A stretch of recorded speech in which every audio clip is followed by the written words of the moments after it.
अस्सलाम वालेकुम everyone, this is doctor सारा Chawla, right art your service. और आज मैं आपको बताने लगी हूँ कि अंडे और नट्स और पालक और ब्लैक टी, जिसकी मैं बहुत तारीफ़ करती हूँ, बहुत हेल्दी होने के बावजूद किन लोगों को नहीं खानी चाहिए। सबसे पहले मैं आपको बता दूँ, जो आपका इम्यून सिस्टम है वो बड़ी कॉम्प्लेक्स चीज़ है।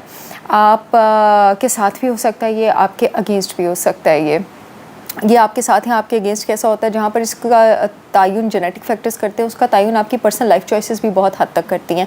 एक कंडीशन है जिस पर इतनी बात नहीं होती, जिस पर मैं आज बात करने लगी हूँ, दैट इज़ हिस्टामिन एलर्जी और हिस्टामिन इंटॉलरेंस। हिस्टामिन एक ऐसा केमिकल है, हमारे इम्यून सिस्टम का एक ऐसा हथियार है जो डिफरेंट इन्फेक्शंस, डिफरेंट इंजरीज़ की सूरत में हमारी बॉडी से रिलीज़ होता है और हमारी बॉडी को प्रोटेक्ट करने में हेल्प करता है। कुछ लोगों में, खासकर जिन लोगों को ऑटोइम्यून डिजीज़ हो या मल्टीपल फूड एलर्जीज़ हों, उनमें ये हिस्टामिन इंटॉलरेंस हो जाती है, जिसकी वजह से जब वो ऐसे खाने कंज्यूम करते हैं जिसमें हिस्टामिन होता है तो उनको एलर्जीज़ होती हैं, उनको प्रॉब्लम्स होती हैं, जिसके सिम्टम्स आपके पास बुखार होना हो सकता है, जिसम पे रैशेज़ होना हो सकता है, हेडेक हो सकता है, माइग्रेन हो सकता है, ऐसा लगता है कि हर वक्त नाक बंद है, जिसम में बलगम है, एस्थमा की सूरत में भी अपने आप को जाहिर कर सकता है, डायरिया हो सकता है और लॉस ऑफ बैलेंस जो है फील हो सकता है। ये कुछ सिम्टम्स हैं जो कि हिस्टामिन इंटॉलरेंस के हो सकते हैं आपके पास। अब हिस्टामिन को बॉडी में जो एंजाइम मेटाबोलाइज करता है वो होता है डायमीन ऑक्सीडेज। डायमीन ऑक्सीडेज की कमी की वजह से भी ये हो सकता है। अगर आपके हाजमे का सिस्टम ठीक नहीं है, गट ठीक नहीं है, लीकी गट है आपको, जिसकी वजह से फूड पार्टिकल्स एस्केप कर रहे हैं आपकी आंतों से आपकी ब्लड स्ट्रीम में, तो मल्टीपल फूड एलर्जीज़ की वजह से भी हो सकता है।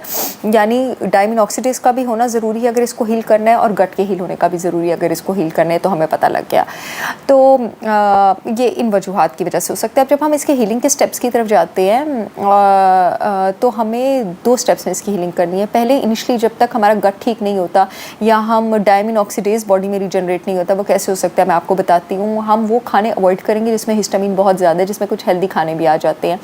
पालक आ जाती है, अंडे आ जाते हैं, नट्स आ जाते हैं आपके पास ब्लैक टी आ जाती है, उसमें आपके पास कॉफ़ी आ जाती है, उसमें आपके पास चॉकलेट आ जाती है, उसमें कुछ हेल्दी ऐसे आइटम्स लोग कहते हैं महंगे खाने बताती हैं, लेकिन पता होना चाहिए क्योंकि देर आर मासेस जो उन खानों को खा रहे हैं। एवोकाडो भी आ जाता है उसमें भी हिस्टामिन आपके पास बहुत ज़्यादा है।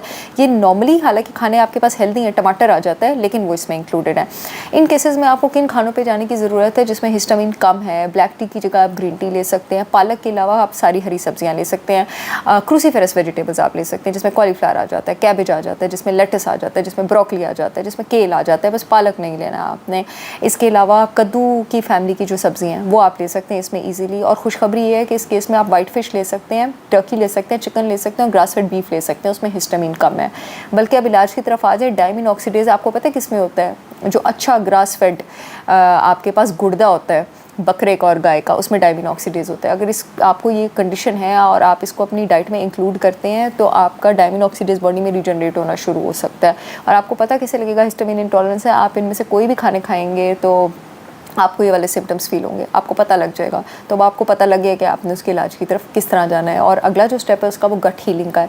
अब गट हीलिंग डिपेंड करती है कि गट ख़राब होने का कॉज क्या है। प्रोबायोटिक फूड्स कम हैं, आपको कोई ऑटोइम्यून इन्फ्लेमेटरी डिजीज़ है, आपकी बॉडी में कोई पैंक्रियाटिक एंजाइम्स की कमी है, आपको सीबो है, छोटी आंत में बैक्टीरिया की ओवर ग्रोथ है, आपके स्टमक में एसिड कम है, प्रॉब्लम क्या है?